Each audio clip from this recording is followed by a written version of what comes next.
কাকে আপনারা বিশ্বাস করবেন? আবারও ধর্ষণের অভিযোগ উঠেছে 5 বছরের এক শিশুকে। সেই শিশুটি ময়মনসিংহের ত্রিশালের একটা ঘটনা।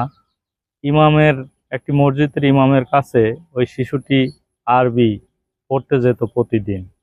হঠাৎ করে একদিন দেখে যে ওই শিশুটি সময় মতো বাড়ি ফিরছে না। তখন তার মা সেই মসজিদে খবর নিতে গেলে দেখে যে ইমাম উলঙ্গ অবস্থায় হাতে নাতে ধরা পর চিৎকার দিয়ে পাড়া প্রতিবেশীকে ডাকলে তখন পাড়া প্রতিবেশী সেই ইমামকে ব্যাপকভাবে মারধর করে এবং পুলিশে সোপর্দ করে।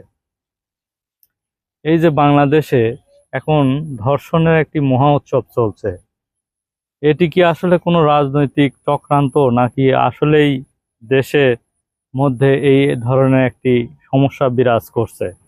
আমরা দেখতে পাচ্ছি ঘুরে ফিরে শুধু শিশু, নারী শিশুকে ধর্ষণ করা হচ্ছে এবং বিভিন্নভাবে সেখানে দেখেছি বিভিন্ন দেশে এই ঘটনা রামিসা হত্যার পর থেকে এখন পর্যন্ত বিভিন্ন দেশে আমরা দেখতে পাচ্ছি এই ধর্ষণের প্রকোপ বেড়ে চলছে। এখন এখানে কারো উদ্দেশ্য প্রণোদিতভাবে বাংলাদেশকে অস্থিতিশীল পরিস্থিতি সৃষ্টি করার জন্য, নাকি আসলে বাংলাদেশের সমাজের অবক্ষয়ের কারণে আসলে এই বিষয়টি সরকারের তদন্ত করে খুব দ্রুত এই বিষয়টি কেন ঘটছে এটির ব্যবস্থা নেওয়া উচিত বলে আমরা মনে করি।